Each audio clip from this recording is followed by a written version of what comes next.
Kentucky Senator Rand Paul has been making a concerted effort on behalf of Republicans and really on behalf of himself to reach out to black voters and disenfranchised voters. And recently he proposed a bill, which we're going to talk about in this story, which would allow convicted felons to have their voting rights restored once they finished their time and probation, which is kind of a weird step considering Republicans nationally and locally have been trying to restrict voting rights of certain undesirable groups. So I wanted to bring this up and talk about it with Jeffrey and ask him what he thinks about restoring convicted felons' voting rights. It would have to depend on what they were convicted of and if they had served their time. I think that, I'm somebody who's very critical of the war on drugs, for example, right? I don't think that anyone who has had a drug offense, a drug conviction, basically because it's a victimless crime, when you're, smoking something on your own and you get arrested for it, I don't think that you should have your right to vote taken away from you. And look, I'll even be like the super most fair person in the world and say that for non-violent drug offenders, they shouldn't even have their weapons confiscated. I know that's one of the most unliberal, unprogressive things that I probably will ever be on record for saying. But I don't think that you should lose certain rights if you have, served your time on a non-violent drug offense. So I think it's perfectly fair to give those people back their right to vote. Well, I agree with you on one thing about, well, I'll just touch on the gun thing right quick, is that non-violent felons who get their gun rights taken away, I don't think that makes sense. But I do think it would make sense, and this doesn't happen, for violent misdemeanors to lose their guns. Like, if you have some, like, horrible violent misdemeanor, like assault with a weapon, there's no reason that you should have your gun rights more than a felon who smoked a joint or had a pound of marijuana, whatever the felony drug equivalent is.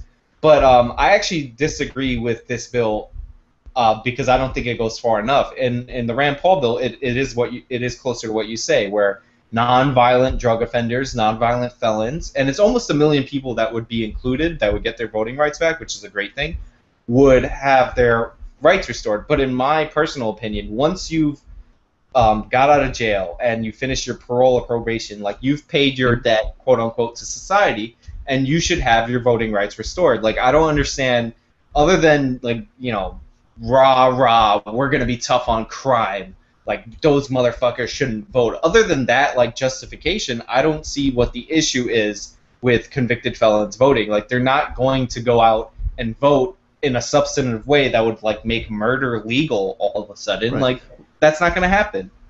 Well, here's my take on that.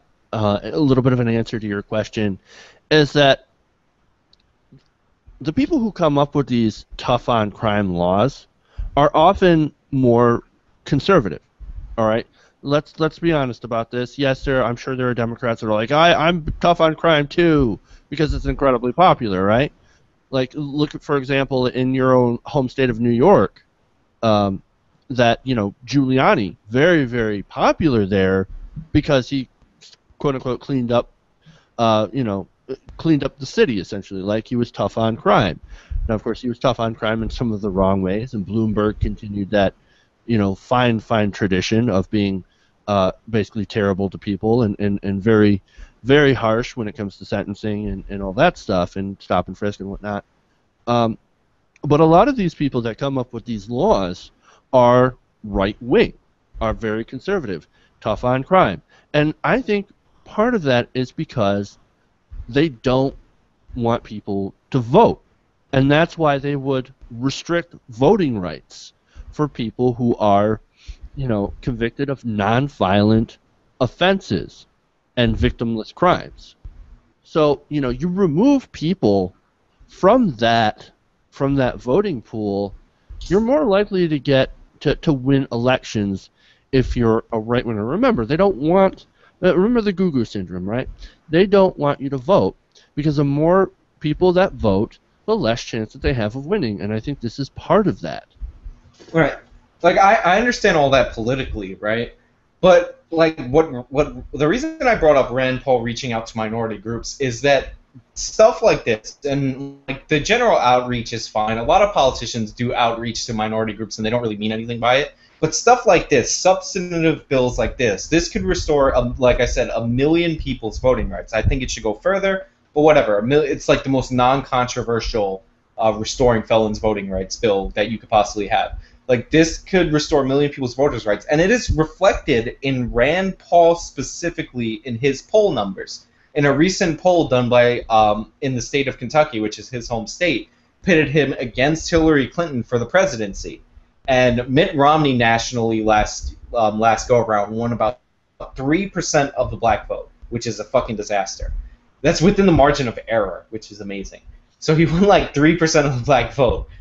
Rand Paul polls at 29% among black people in his home state, which is higher than when he won his election for senator. So if you like reach out and tell people, like the lesson that should be learned from this, other than the fact that me and Jeff, for the most part, think it's good policy, is that if you reach out and do substantive things to help minority groups, or like obviously there are white felons and all that, but like black people are unfairly targeted by the drug war. But if you reach out in substantive ways to help people, like that's how you get their votes. These people aren't like mindless, like zombies, like Herman Cain. They're not on a plantation and all that. It's just that the Republicans have been spitting on them for decades, and that's why they vote Democratic. And I hope the Republicans learn the right lesson from this, which they won't.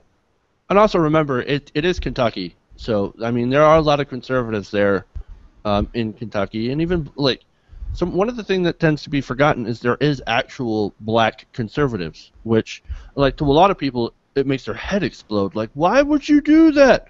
Well, when you look at where the party stands on a lot of issues, that makes a lot of sense. Who would vote, like, as a minority, who would vote for the Republican Party, right? And so I think Rand Paul is attempting to distance himself from that so he can glean those black conservatives.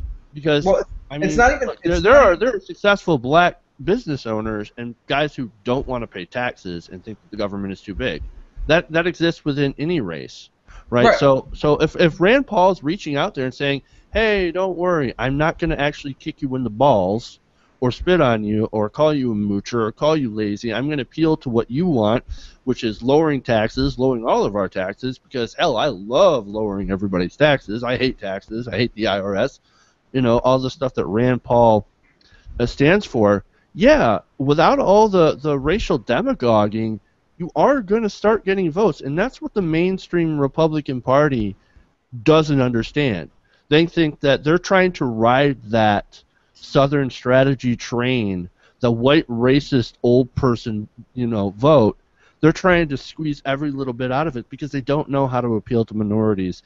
And Rand Paul might actually be a little bit different, and to their credit, maybe even Jeb Bush. But that doesn't mean that, and I'm saying that to be in all fairness, even when I disagree with about 70% of what Rand Paul his policies are, and about 99% of what Jeb Bush's policies are. So, but I am being incredibly fair. I am the most fair man in America. But the thing I wanted to point out is that of course there are black conservatives, and of course it's Kentucky, but the 29% that he got is nearly double the black vote that he actually got when he ran for Senate in the general election. Like, it makes a difference to say, look, I don't hate you, like, and I want to work on issues that align with my principles, expanding the franchise, expanding the right to vote, and would specifically help would help people because they're affected disproportionately by our current system. Like, it's amazing how, like, and we could go over it. It's like sentencing reform, like all these things that he's doing that no other Republican will do because they don't care. Like, it's amazing how just that, like, little bit of effort can undo decades of hatred, at least for one person. Like the Southern strategy is horrible, and it's a stain on the Republicans, and like, you can undo that as a person working towards a goal. Like, it's crazy that the National Republican Party is like, black people don't vote for us, therefore we should make it harder for them to vote instead of saying why don't they vote for us. Like, Yeah, it's and they don't vote for Republicans because Republicans, for one, they do nothing for them, and for two, they make them out to be what's destroying America. right. And by the way, Barack Obama got 97% of the black vote, which is ungodly high, right? Black people in general, and you could poll them. He got that high of a vote when he came out, and he came out for same-sex marriage that year. Black people in general are more anti-gay than the general population. Like they were. I think even though the general population was in favor of same-sex marriage, they were still like 60-40 against. So like it's not saying that of course there are black people that have conservative views. It's just that you can't hate them and then expect them to vote for you. Like you can't actively like use code words against them and then say, "Well, Right. vote for me because we both don't like gay people." Like that's not going to work. You have to appeal to people. Right. And that's something that if the Republican Party wants to survive into the future and actually start winning elections, they actually have to learn how to not hate people. And I just don't see it happening anytime soon. Maybe within the next, like maybe after they get crushed the next two elections in the general, maybe they'll start to realize, maybe we're doing something wrong.